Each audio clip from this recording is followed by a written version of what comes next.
Okay, so now we're looking at this paragraph length response type question.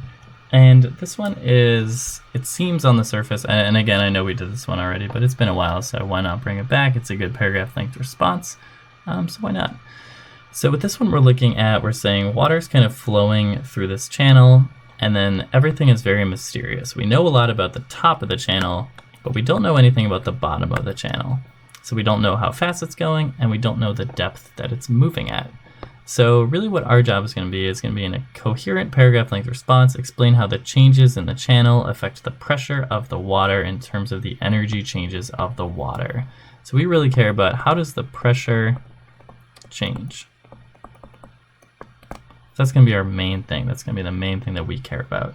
So again, we don't have a lot of numbers. The bottom of the channel is very mysterious. So just kind of think about what we do know. So we know that we're looking at energy, and when we're doing a paragraph length response, we're probably not going to be using a lot of equations. Maybe we'll reference an equation, maybe we'll talk about it, but our whole answer won't just be us going in and doing math. And what's nice in this case, we can't just rely on math. We can't just come in and write some equations and solve it, because we don't know anything about VB and we don't know the depth. So all that we can really say is we have this equation and we can argue from there. So the main thing I'm going to do is say, well, I know that this gravitational potential energy term, really the clearest thing to me is that this first initial height, we have more gravitational potential energy than we do over here. Maybe we even have 0 here, but I'm still going to draw just a little bit in so I remember that it has gone down. And then the rest, I don't really know.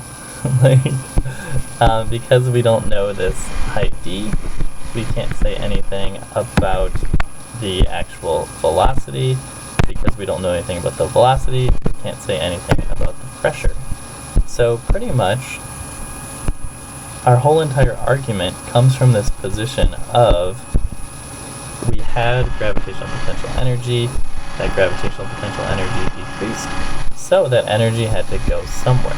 Whether it went to pressure or went to this kinetic energy term, we don't really know, but kind of our whole argument is going to revolve around that idea.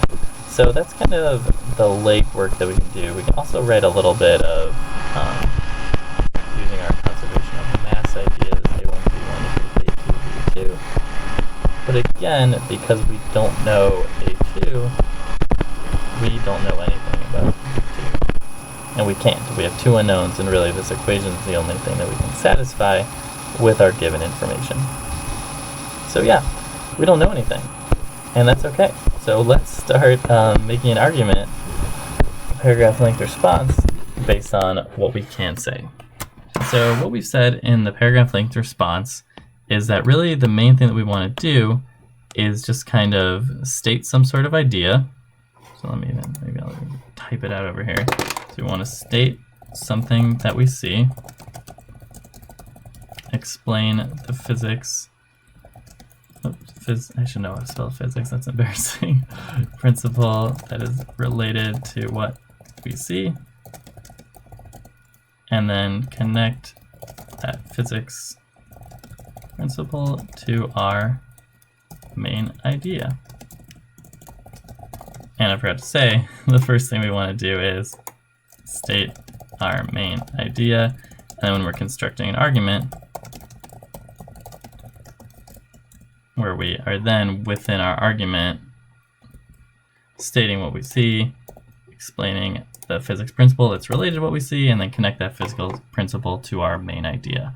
And we're going to keep on repeating this until we have fully supported our argument. So that's kind of our main thing. That's what we're going to want to do. Boom, boom, boom, and then back to the top. And then keep on going until we're done.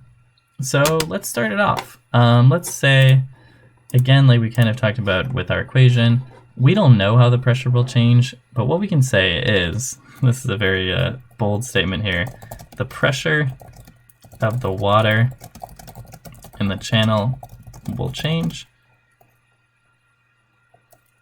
due to the change in height of the channel. So that is a main idea. We don't know how it will change. We can't figure out how it will change, but we will just say, hey, it will change. So due to changes in the channel. Maybe I'll even make it more general. So instead of due to change in height of the channel, I'll just say due to changes in the channel. So the main first thing that I notice, so state something that we see, this is something that anybody who doesn't know anything about physics, they could be like, yes, that happened. Right? I don't have to know anything about physics to say that the height decreased, to say that it went down a hill. I don't have to know anything about physics. That's what we're talking about when we say state something that we see, something that is related to our argument, but really you're putting it in nice plain terms. Anybody who doesn't know anything about physics could still say it.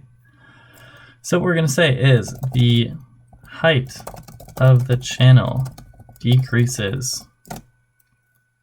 All right, so that's stating something we see. Explain the physics principle that is related to what we see.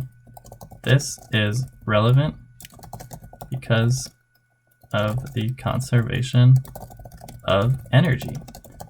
When the water is at the top of the channel, it has a gravitational potential energy that is associated with its height. When the water goes to the bottom of the channel, this gravitational potential energy is transferred to different forms of energy. This energy is still in our system because energy is conserved.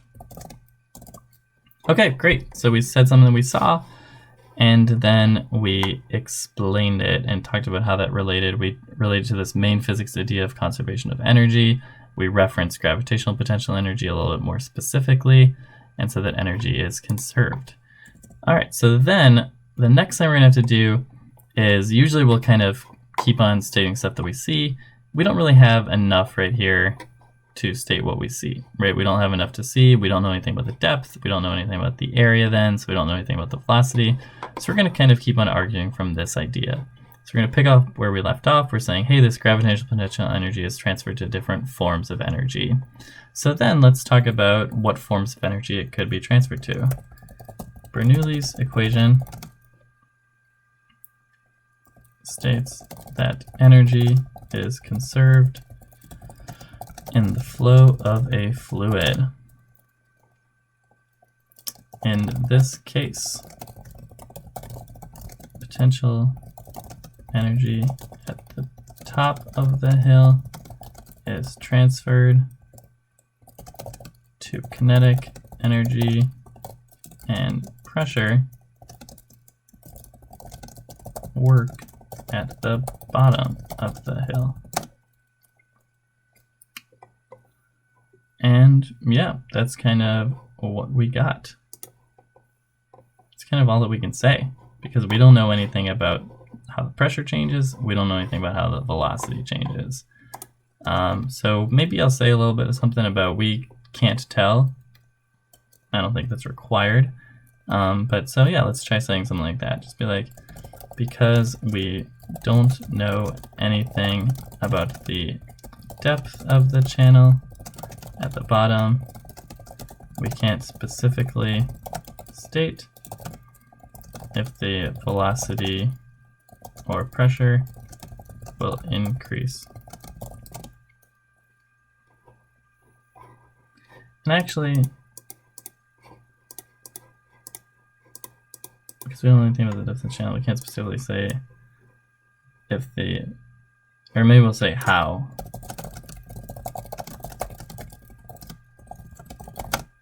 Right, so we don't really know anything. We just know that it will change. That's kind of our main argument. We're not saying specifically it will increase or decrease because maybe all this gravitational potential energy goes to velocity term and then our pressure doesn't change at all. We don't know that. We don't know how that could work. So all we can really argue again is that it will change.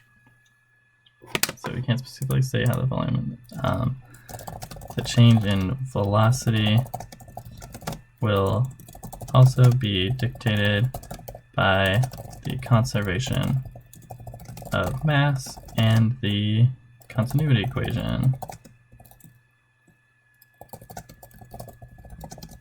If the area of the channel, maybe I'll call it the cross-sectional area, cross-sectional area of the channel increases, then the velocity will have to decrease, and vice versa. However, we don't know enough about the dimensions of the channel to say how it will change. All that we can say is that the pressure will undergo a change due to the change in height of the channel. So yeah, that's kind of our argument. Just the fact that it will change. So the height of the channel decreases. It's relevant because of conservation of energy. The water at the top, it has gravitational potential energy that is associated with its height. When the water goes to the bottom, the gravitational potential energy is transferred to different forms of energy. It's still in our system. Maybe I'll even say here, kinetic and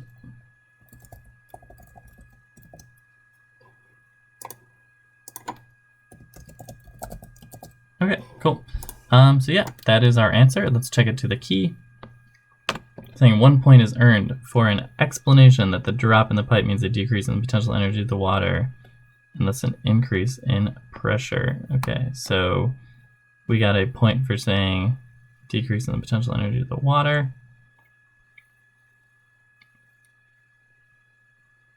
And they're saying that pressure will increase. Okay, let's go a little bit further and see how they said that. The change in channel depth means a change in speed. We said that. Explain that change in speed means a change in kinetic energy, and that's a change in pressure. Yeah, we said that. And when they say depth, they mean like this fall off, I believe. Whether speed, kinetic energy, and pressure increase or decrease depends on the channel depth, increases or decreases. Yeah, so we said that. And then we have a logical flow to it. So I'm confused. How do they know that pressure increases? Oh, well, I guess, yeah, pressure has to increase because, right, it's this energy is going over there. Okay, so we kind of missed that part saying, I just kind of argued from it will change. But I guess we can specifically say that it will increase because this energy has to go somewhere. Yeah, okay, so we'll read their answer. Claim a change in the speed and gravitational potential energy in the water result in a change in the water pressure in the channel. Evidence the elevation of the channel decreases and the height of the water decreases. So yeah, so the channel itself changes, which means that the water in it is going to change. Bernoulli's equation is a statement of conservation of energy and states that the sum of the pressure, the kinetic energy per volume, and the gravitational energy per volume must be constant. Therefore, kinetic energy and gravitational potential energy change. The pressure will also change.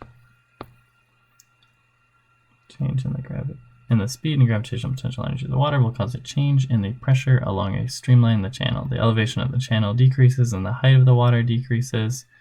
Bernoulli's equation states that the sum of the pressure, the kinetic energy per volume, and the gravitational potential energy per volume must be constant along a streamline. Therefore, if the kinetic energy and gravitational potential energy change, the pressure will also change. Okay, so ours was a little bit longer, but you know what, that's okay. And yeah, that's kind of what we got. I keep on coming back to this where they're saying the depth. I mean, I guess if you measure it out, I guess it looks a little smaller, but they don't tell you the dimensions on it.